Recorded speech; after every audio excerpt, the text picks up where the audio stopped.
Hey, you know who I am. So let's get into it. Hobbies, hobbies, hobbies. Let's see. Everybody got hobbies. And I'm pretty sure you that are listening here on this rumination, you have one as well. I mean, some have uh, graphic novels, comic books, action figures. Um, yeah, some have sports memorabilia like baseball cards and the like. Um, Mine in particular, when I was a kid, like ever since I was a kid, I would collect cassette tapes and vinyl. And I don't know if you know this or not, but I make music, but I haven't really been doing that as of lately. I haven't really done any in what 6 years. And after doing it for so long, for 20 plus years, but when I was a kid, even as young as 5, it was in the early 80s, I'll put it like that, mid 80s, something like that. And I would get tapes, you know. Now, my mom and dad, I'm born of a military family, and at the time we were overseas, and yeah, I guess it was one of my dad's tours and whatnot. And what they would do when they would have company over, and they would, get faded and, get their drink on and play spades or dominoes, the typical shit Negroes do, right?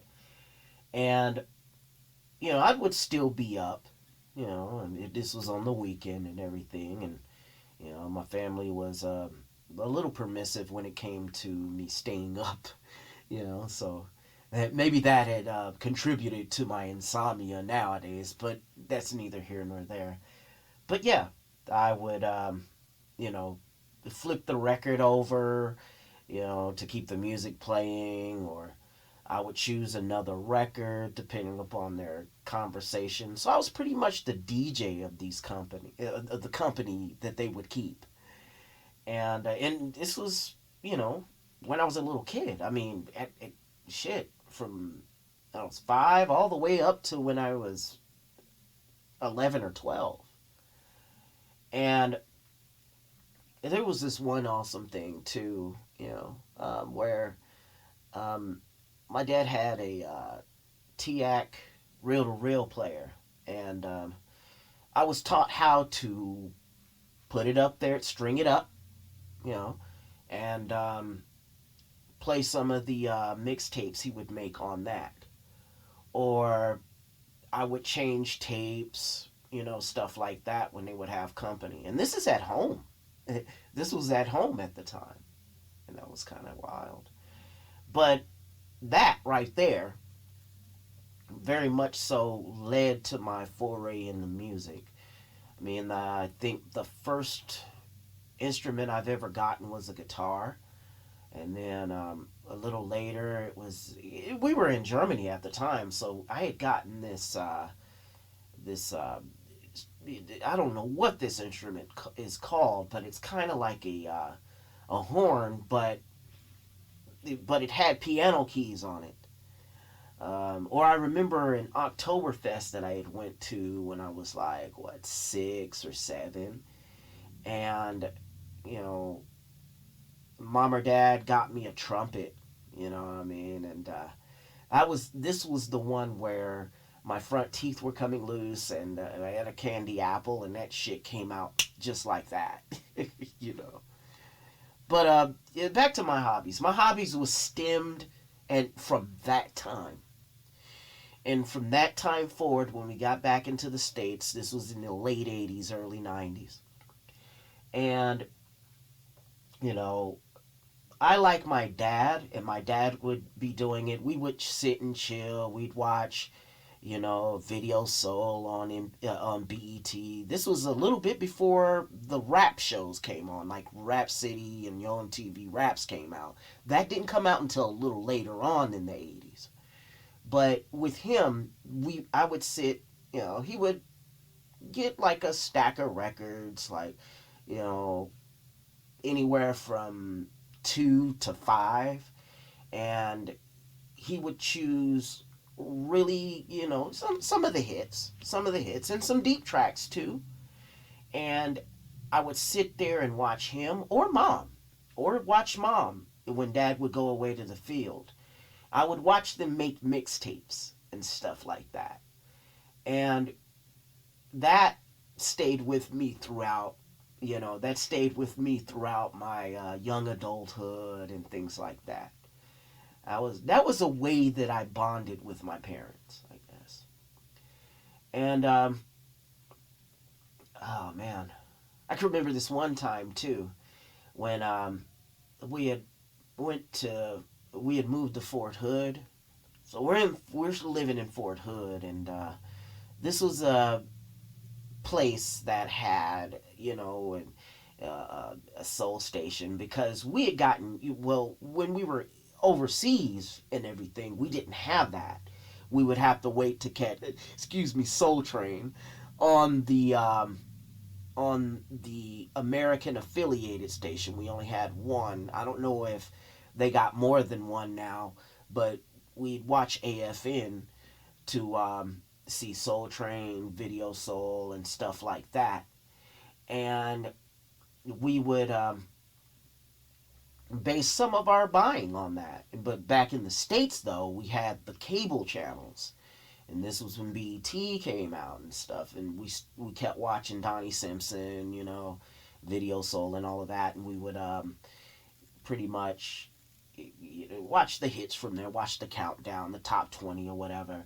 And, my dad would hook up the receiver like a home theater system, pretty much. He hooked up a home theater system in his then equipment at the time, and we would record the music from the videos and stuff instead of going out to buy the record. We would buy the record if we liked the artist, you know.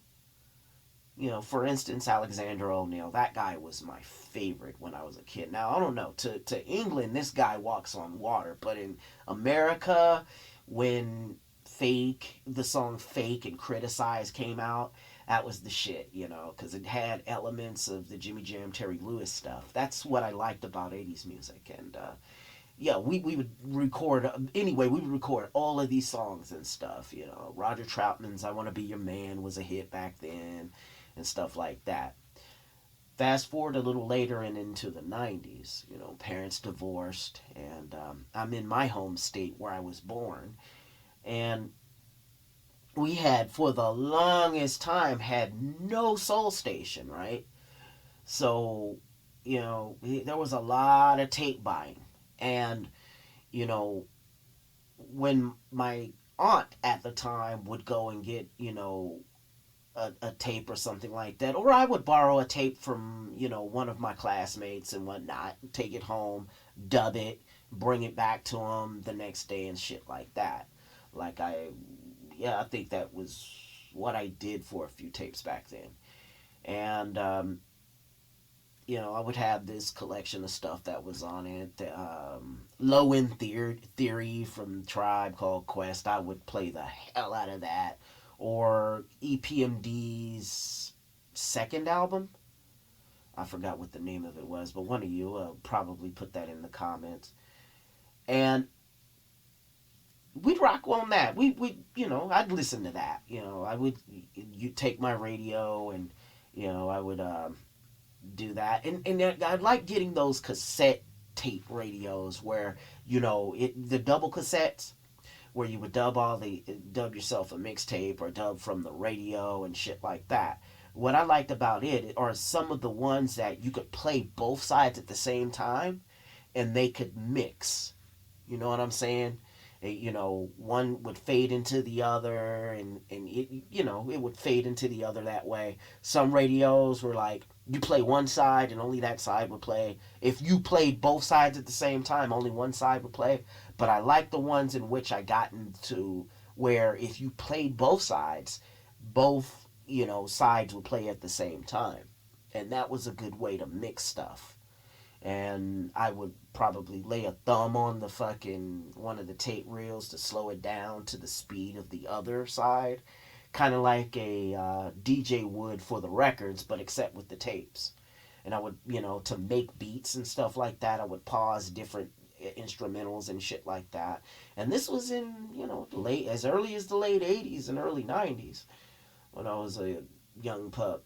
And fast a little further into like the mid to late 90s. And this is when I started getting my own stereos, man. I remember this was like, I'd say 95, I guess. 96. No, 96. I'm going to go with 96 on this one.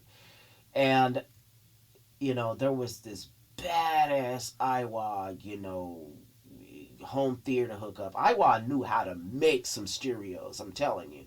And they could make like some of the most crappiest tapes. Those bargain basement tapes you would get at the Walmart at the time, or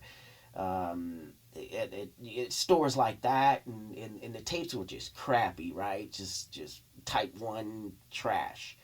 But this stereo would make that shit sound as though it were like some of the high biased and metal tapes at the time.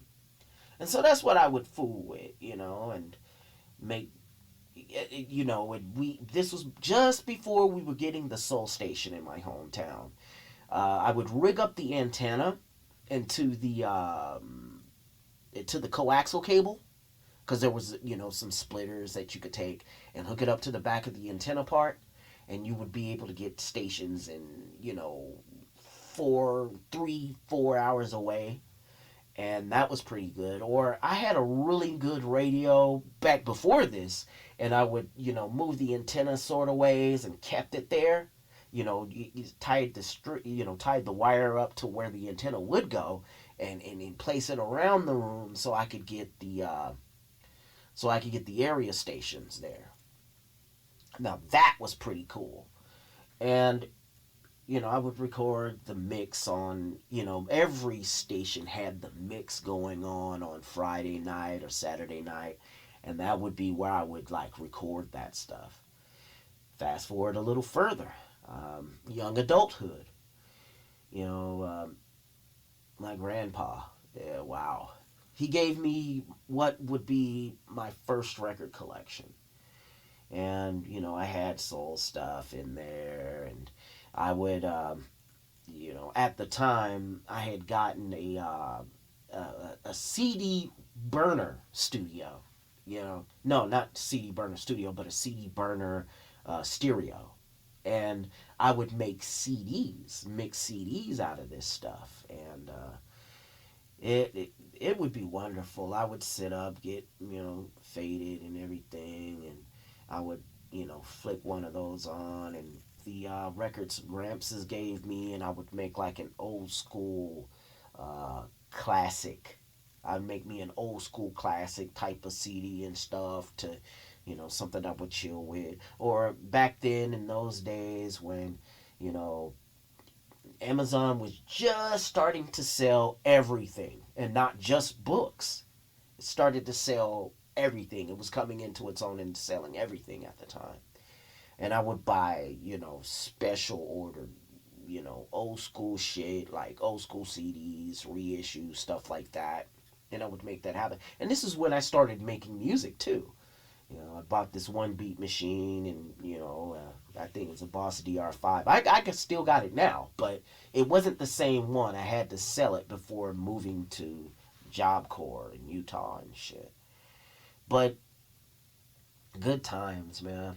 I mean, when I'd be off for the weekends, I would, pick a record and, a few records and make mix tapes out of that. And, I would, play it, chill, and everything like that.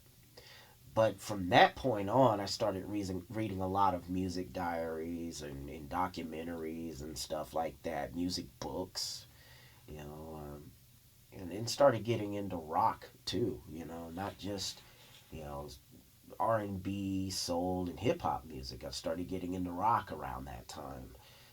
Like the first, rock band that I really did get into would be The Doors. And I read this book called No One Here Gets Out Alive. But now, to look at it here in retrospect, it's even some of the surviving band members did not like that book. And it was talking a lot about the Doors and how it was because I liked the movie that Oliver Stone came out with and the way he made it. But come to find out years later that they didn't like the book or the movie that was made on them and stuff like that. But I'm a tangent within a tangent within a tangent. Tangentception is where I'm going with this. But my hobby is the music. Not just, and I didn't just, settle on, vinyl and tapes, record players, and vintage audio stuff. I extended it into instruments. I had bought, like, um, I would buy a 6 string guitar, 12 string, which is my favorite, and I like playing 12 string. It's a bitch to tune, but I like playing it, and the Birds was a great influence on me when I had seen that, and when I hear Jim McGuinn playing, on the Tambourine Man song and many of those other things, I was like, damn, I would like to have that 360 12 Rickenbacker 12 string guitar, man. That's what gave it the jingly jangly sound that I liked about the '60s, and I was getting into a lot of their music. I'm not so much into the hippie ideology, but I will say this: they were the libertarian faction of the left, but a lot of them started running shit and became yuppies. But that's neither here nor there. But back to basically music was all things music was where my hobbies are. I'd have, you know, 3 different copies of Dark Side of the Moon, whether it was the tape, 8-track, vinyl record, and the reissue as well. Um, and even old school compilation albums, some of the K-Tales of the world. And it was weird. It was weird back then. And then, yeah, the music instruments is another thing too.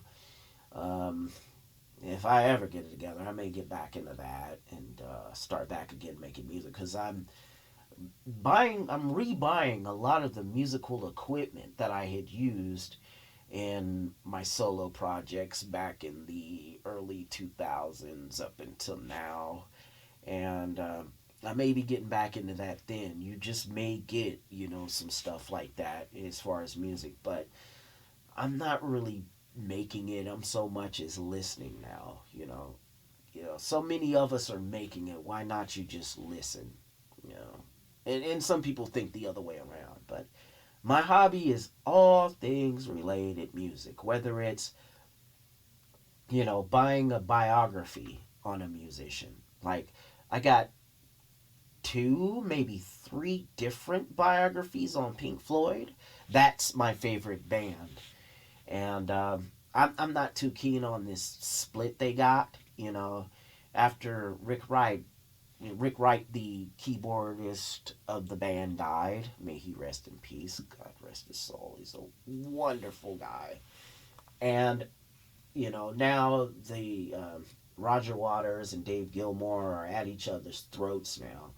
Now, as it stands, Gilmour has had the rights to that band, you know, and he didn't get in until like their second, maybe third professional year.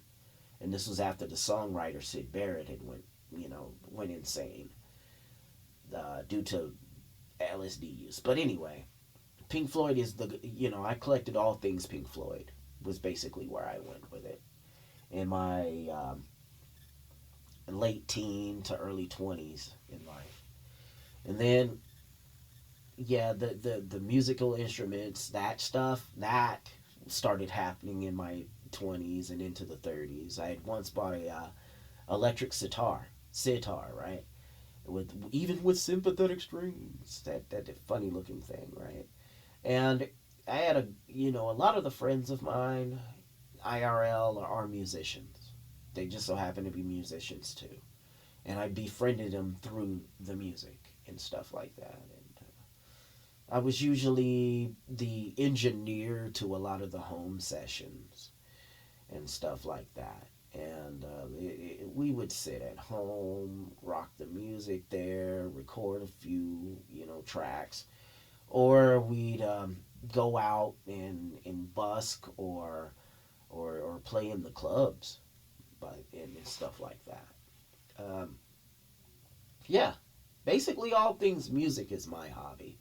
Some of y'all have your hobbies, and we all got hobbies of some sort. I mean, I was thinking that I was wanting to make music like as a job, but dude, that's a finicky fucking industry, and especially with the MP3 takeover and stuff like that, no one's buying the shit anymore. You know, unless it's for music memorabilia purposes. If you're going to just buy a physical tape or physical record or physical CD, shit like that, but most of which is digital now. You know, yeah, good times, man. And from time to time, I still browse these record shops, online record shops, and I would buy some vinyl or you know buy kind of like a drum machine, beat machine, or fucking studio recorder, things like that. You home studio equipment, because now, you know, it's a little less. It's a lot less. Excuse me, not even a little. It's a lot less expensive today than it was back then. And the thing was is that I probably should have gotten more into YouTube and more into Twitter with it. Because at the time I was doing it, MySpace was really a big thing.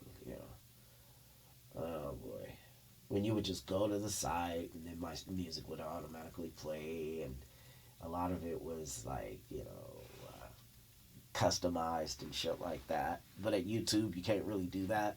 And I can understand why they did that way. I mean, not YouTube, but Facebook. Facebook, it was kind of like, not like that. And I kind of see why it was like that. So it wouldn't waste a lot of bandwidth when you went over to a person's page and wouldn't have to turn their music off. That automatically comes on. That could be a problem, yo. But yeah, music was my hobby. I'm going to get on up out of here. And, as you do know, Bucket's almost every Friday, right? And things that make you go. And that happens too on Fridays. I just thought I'd, just drop a rumination on hobbies and see where you guys are at with it. Well, I think that'll be it.